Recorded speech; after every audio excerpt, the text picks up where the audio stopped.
સૌરાષ્ટ્રના સૌથી મોટા અને લોકપ્રિય રાજકોટ જન્માષ્ટમી લોકમેળાના આયોજન અંગે જિલ્લા કલેક્ટર દ્વારા પત્રકાર પરિષદ યોજીને વિશેષ વિગતો જાહેર કરવામાં આવી છે. આ વર્ષે યોજાનારા આ મહામેળાને વિરાસતથી વિકાસ એવું સાર્થક નામ આપવામાં આવ્યું છે, જે અજય કુકડિયા દ્વારા સૂચવવામાં આવ્યું હતું. મેળાની તમામ વહીવટી અને ટેન્ડર પ્રક્રિયા પૂર્ણ થવાથી સમિતિને કુલ ₹364 લાખની આવક થઈ છે.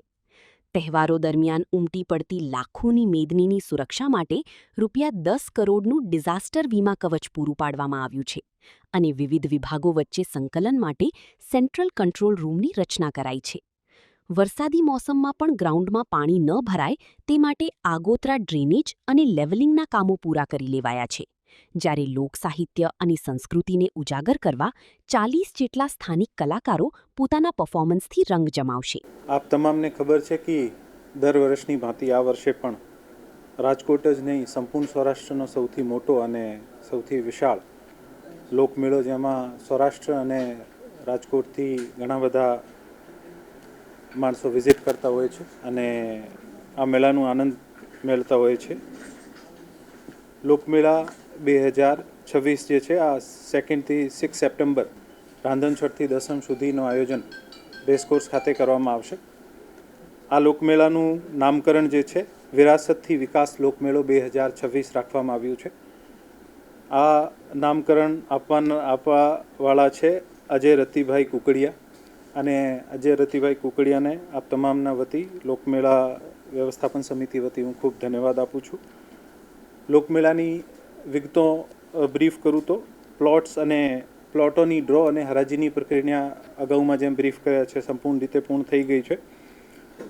યાંત્રિક રાઇડ EFGHના કુલ ટોટલ 34 વેપારીઓને પ્લોટ ફાળવણી તથા અલોટમેન્ટ લેટર અપાઈ ગયા છે. આઈસ્ક્રીમ એક્સ કેટેગરીના કુલ 17 વેપારીઓને પ્લોટની ફાળવણી અને અલોટમેન્ટ લેટર થઈ ગયા છે.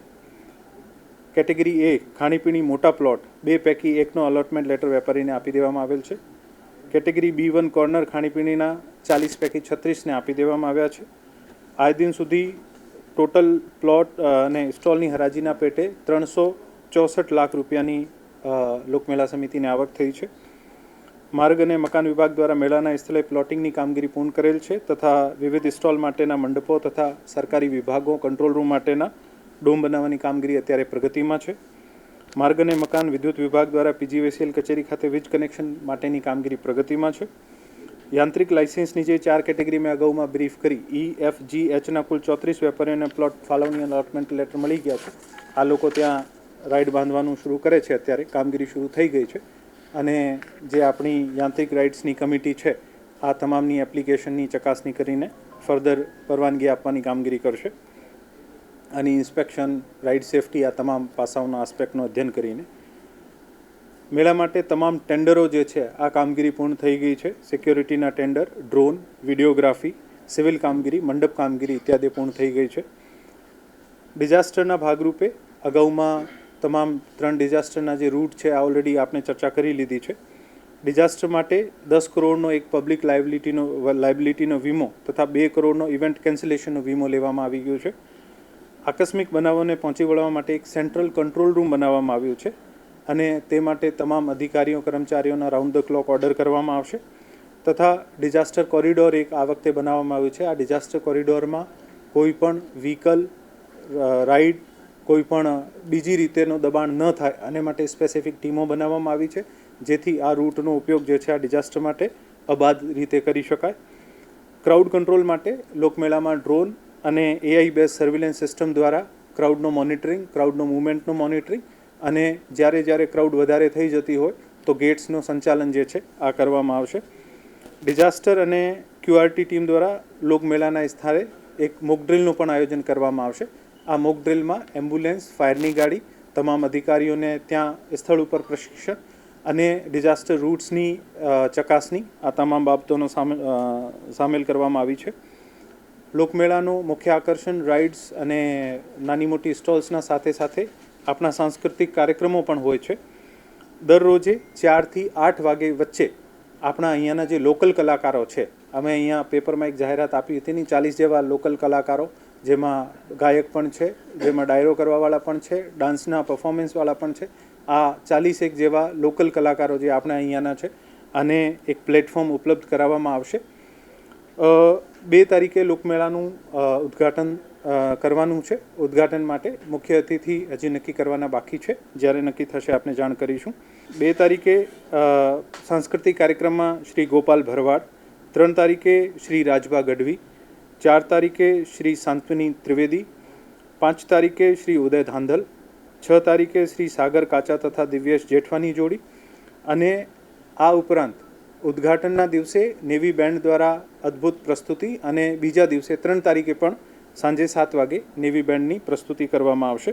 લોકમેળા 2026નું આયોજન સુચારુ, સલામત તથા વ્યવસ્થિત રીતે થાય તે માટે સંબંધિત વિભાગો દ્વારા જરૂરી કામગીરી જે છે આ સમયસર પૂર્ણ કરવામાં આવી રહી છે.